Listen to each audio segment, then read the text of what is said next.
लोकपाल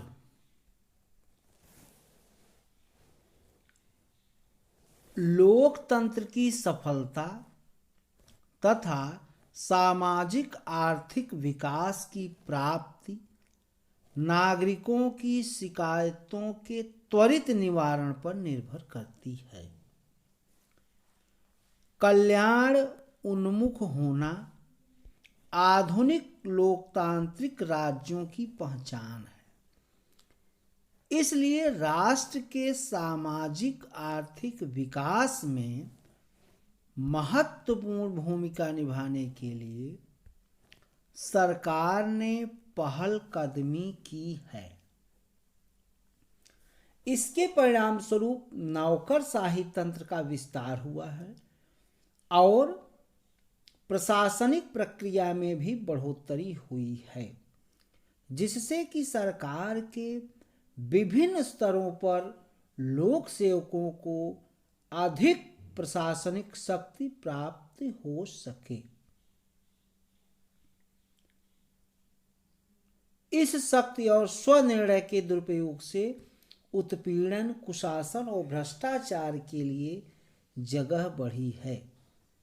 यह परिस्थिति प्रशासन के खिलाफ नागरिकों की बढ़ती शिकायतों के लिए जिम्मेदार है। इसीलिए दुनिया के विभिन्न देशों में इन शिकायतों के निवारण के लिए निम्नलिखित संस्था या युक्तियां सृजित की गई हैं। ओम्बुड्समैन प्रणाली, प्रशासनिक न्यायालय प्रणाली, प्रोक्यूरेटर प्रणाली दुनिया में नागरिक शिकायतों के निवारण के लिए सबसे पुरानी लोकतांत्रिक संस्था स्कैंडिनेवियन देशों की संस्था ओम्बुड्समैन है। ओम्बुड्समैन संस्था पहली बार 1809 में गठित की गई थी। ओम्बुड एक स्वीडिश शब्द है जो एक ऐसे व्यक्ति की ओर इंगित करती है जो कि किसी अन्य व्यक्ति के प्रतिनिधि अथवा प्रवक्ता के रूप में कार्य करता है। स्वीडन का ओम्बुड्समैन संसद द्वारा ही हटाया जा सकता है।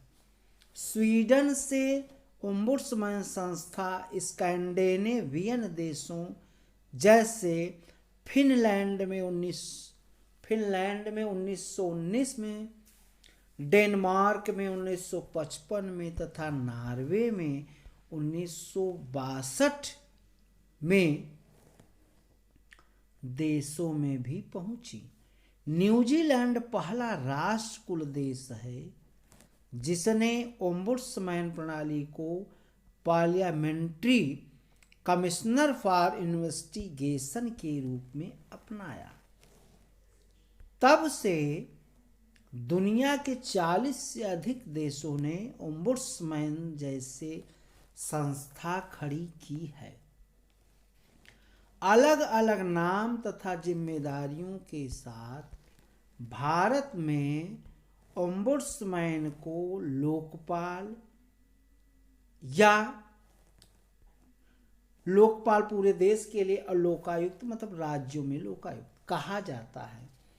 ब्रिटेन ने 1967 में 67 में ओम्बुड्समैन की तरह एक संस्था पार्लियामेंट्री कमिश्नर फॉर एडमिनिस्ट्रेशन अपनाया। भारत में भ्रष्टाचार पर नियंत्रण तथा नागरिकों की शिकायतों के निवारण के लिए वैधानिक और संस्थागत ढांचे के अंतर्गत निम्नलिखित सम्मिलित हैं। लोक सेवक जांच अधिनियम 1850, भारतीय दंड संहिता 1807, विशेष पुलिस प्रतिष्ठान 1941, दिल्ली पुलिस प्रतिष्ठान अधिनियम 1946, भ्रष्टाचार निवारण अधिनियम 1988, जांच आयोग अधिनियम 1952, अखिल भारतीय सेवाएं आचार नियमावली 1968, केंद्रीय सिविल सेवाएं आचार नियमावली 1964, केंद्रीय अन्वेषण ब्यूरो 1963, केंद्रीय सतर्कता आयोग 1964, राज्य सतर्कता आयोग 1964, राज्यों में भ्रष्टाचार रोधी ब्यूरो, केंद्र में लोकपाल, राज्यों में लोकायुक्त, प्रभागीय सतर्कता बोर्ड, जिला सतर्कता अधिकारी, राष्ट्रीय उपभोक्ता विवाद निवारण आयोग, राष्ट्रीय अनुसूचित जाति आयोग, राष्ट्रीय अनुसूचित जनजाति आयोग, सर्वोच्च न्यायालय तथा राज्यों में उच्च न्यायालय, प्रशासनिक न्यायाधिकरण, कैबिनेट सचिवालय में लोक परिवार निदेशालय 1968, संसद एवं इसकी समितियां, केरल जैसे राज्यों में फाइल टू फिल खेतों तक संचिकाएं कार्यक्रम। इस नवाचार योजना में प्रशासक स्वयं गांव क्षेत्रों का दौरा करता है तथा लोगों की शिकायतें सुनता है और जहां कहीं संभव हो तत्काल कार्रवाई करता है।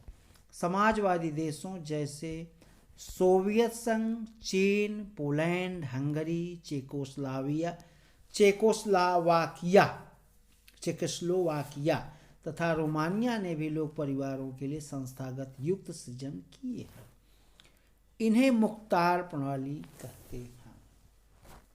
यहाँ से भी कंपटीशन में बहुत सारे क्वेश्चन पूछे जाते हैं। तो आज यहीं पर लेक्चर को समाप्त करता हूँ। आप सभी का धन्यवाद।